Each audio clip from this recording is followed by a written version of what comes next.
Que dire d'une civilisation qui a besoin de tels fantômes? Le chemin va de l'extérieur vers l'intérieur. Nous devons accepter de vieillir et en faire l'occasion de découvrir en nous des mondes nouveaux. Ne pas esquiver, c'est se préparer à la mort. Quiconque cherche à esquiver la mort passe à côté d'une des tâches les plus importantes de sa vie. Carl Gustav Jung observe que les hommes qui, dans leur jeunesse, avaient peur de la vie ont peur de mourir.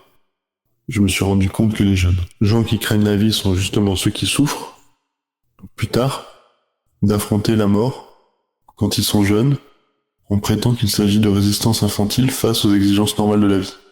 Une fois vieux, il faudrait dire la même chose, c'est à dire qu'ils se trouvent devant une exigence normale de la vie. La religion constitue, pour Jung, une école appropriée à la deuxième moitié de la vie, un système de préparation à la mort.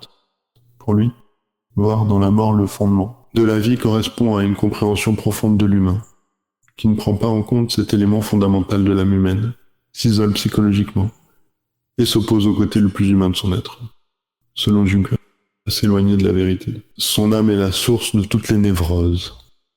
L'être humain ne peut vivre bien que s'il fait face à la vérité de sa vie et de son âme.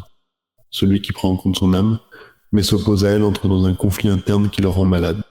Car, et C. G. Jung, il est tout aussi névrotique de ne pas se préparer à la mort comme but que de refouler les aspirations de la jeunesse concernant l'avenir. Dans l'agitation incessante de beaucoup de personnes âgées, je me vois une fuite devant la réalité. Elle s'avère toujours